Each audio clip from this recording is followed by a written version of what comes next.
It's been said that attitude determines altitude. You know what? That's really true. So how's your attitude?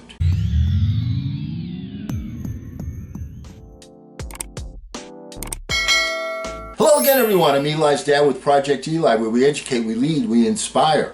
I was inspired by an article by a gentleman named Lucas Schweckendieck called 14 Reminders That Create a Positive Attitude in Life.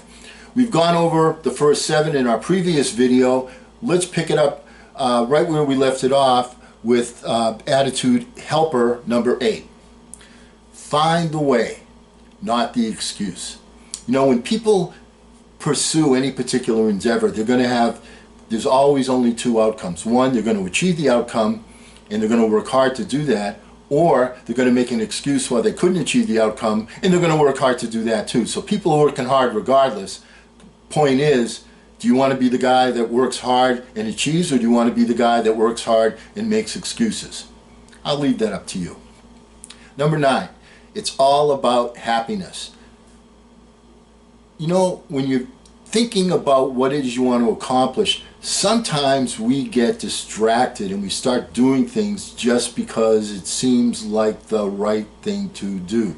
Like somebody going to law school that doesn't really want to be a lawyer, or someone going to med school, same thing, doesn't want to become a doctor. Are you doing things like that in your life? Always remember that about the big picture and say, are the things that I'm doing going to get me there? And when I get there, is that where I want to be? A lot of times people aren't where they want to be, and they make changes. You have to be able to do that. That is a sign of maturity. That is a sign that you're in tune with life, that, you know, it's about your happiness. Why are you want to live a life where you're doing something where you're not happy about it? Doesn't make sense to me. Number 10, just do it. Too many times people procrastinate. Should I do this? Should I not do this? And then their procrastination leads to inactivity. Sometimes you know, I really should be doing this, but I'll do it tomorrow, or I'll do it next week, or the economy will be better, in a month or 2. You know what? Do it now. When you know you need to do it now. So this is a how-to channel. How do you do that? One way to do that is by a lady named Mel Robbins, which has proven to be very successful for very many people. She calls it the 5, 4, 3, 2, 1 method. What you do is you say, this is what I'm going to do, and then you go 5, 4, 3, 2, 1, and boom, you put yourself into action. That is a good way to do it. So get started. The key thing is getting to a starting line. You've got to get to a starting line. 5, 4, 3, 2, 1, get out of the starting blocks. Number 11, change your thoughts. At the end, your attitude about life boils down to practice, experience, and most importantly, the thoughts that you have. Well, a lot of the times the thoughts that you have are not getting you where you want to go. So what you need to do is put yourself in somebody else's shoes, which is to change your paradigm. Change the way you look at something. And when you change the way you look at something, it changes what you're looking at. It's very simple. Change the way you look at something, it changes what you're looking at. So if people that are successful, people that are the achievers, have the absolute skill of saying, okay, this isn't working, that starting line wasn't any good, it was a positive because I found out what not to do. Now I need to find out what to do. I need to have a new paradigm, a new starting line. Let's get going with it. So change your thoughts. Find proof. In your past, you've already encountered some situations that fostered certain beliefs. Boy, is that ever true.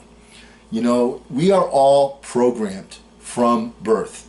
Your parents, your teachers, your friends, your co-workers, the media, social media, all of these things program us. What you have to say to yourself is, are these foundations that I am embracing on the money, on the mark?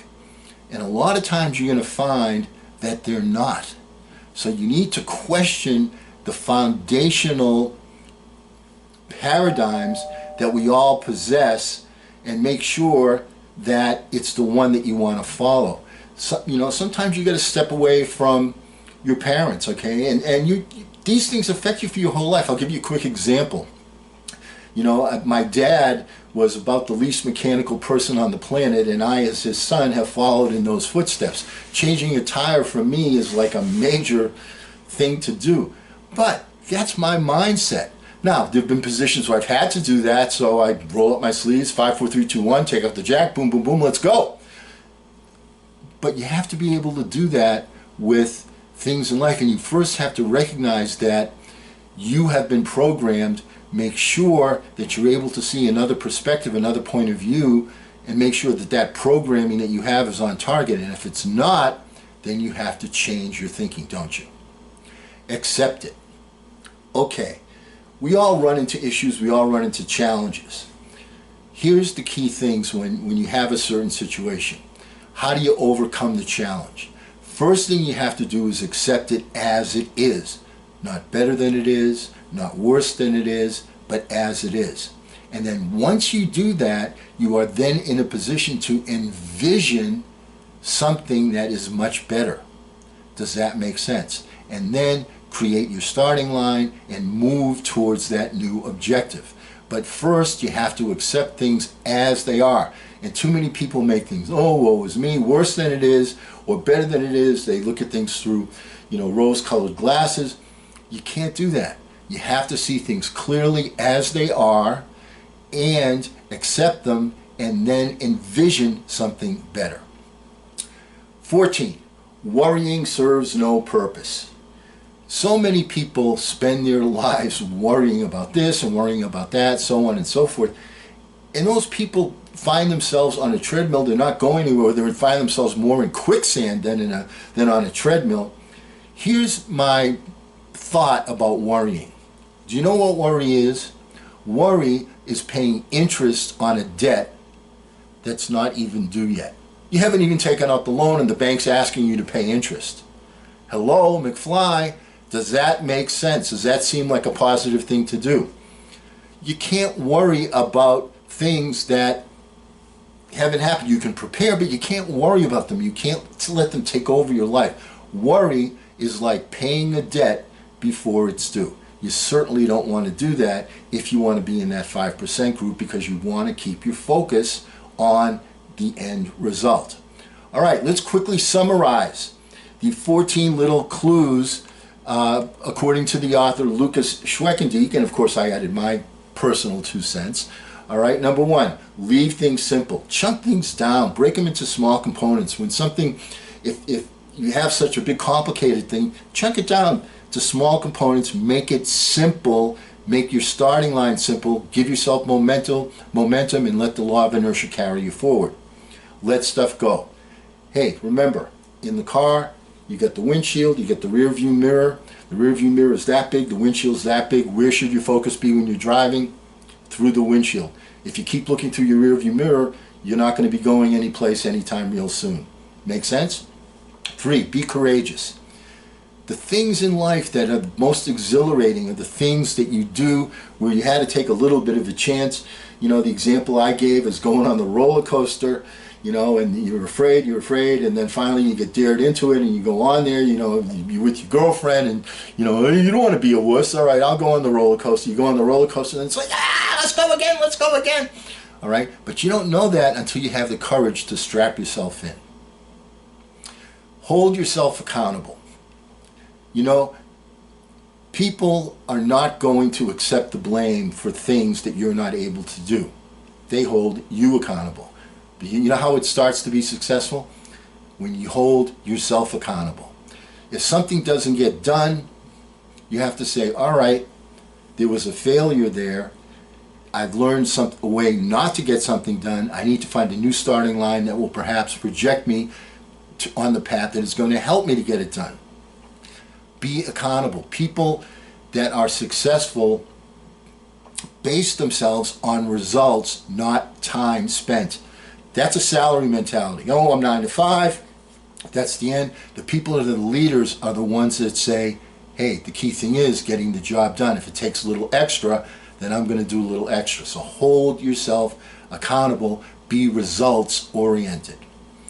Have fun along the way. Hey, What's life? Okay, if you're not having fun, is life really worth living? Why are we here? Have some fun, enjoy yourself.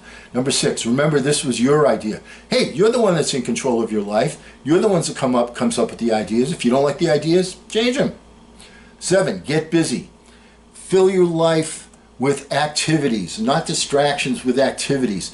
You know, in times of trouble, I told a story about I was having difficulty with my girlfriend, and my boss said, I'm going to put you to work sunlight to midnight. You're not going to have any time to sit there and oh, woe is me about your girlfriend. And it absolutely works. So keep yourself busy. If you're in that kind of a scenario, keep yourself busy. It allows you to keep your focus on the things that are important and not to be sitting there saying, woe is me. It affects your attitude, doesn't it? Find the way, not the excuse. All right, we talked about that today. You either are an achiever or an excuse maker. It's all about happiness. Remember, make sure your long-term goal is something that is worthy of your achievement, that you make you happy once you arrive there. Just do it. Stop procrastinating. 5, 4, 3, 2, 1, go! 11, change your thoughts. If the path that you're taking is not putting you where you want to be, then what do you have to do? You have to find a new starting line. That means putting yourself in someone else's shoes, creating a different paradigm. When you change the paradigm, you change the destination. Number 12, find proof. Hey, we're all programmed to do something. Okay, we're all programmed from birth to have the thoughts of our parents, our teachers, our friends, our relatives, the people we go to school with, people that we work with. We all get programmed along that line. Check your foundation. Make sure that it is accurate, because if you're following a faulty foundation, your skyscraper is not going to go very high without a rock solid foundation. So check your basic foundation, your basic thoughts. Okay, keep them in check. Question them. 13, accept it. When you're facing challenge, look at things as they are, not better than they are, not worse than they are, and then put yourself in a position to envision something better, and then find the starting line to get your momentum started. And number 14, worrying. Worrying doesn't serve any purpose or a purpose. It's no purpose, but no purpose. All right, because what is worrying? It's paying a debt before it's even due. Once again, huge shout out to Lucas Schweckendieck for this article. And always remember, hey, let's not ration the passion, let's fashion the passion. I'm Eli's dad.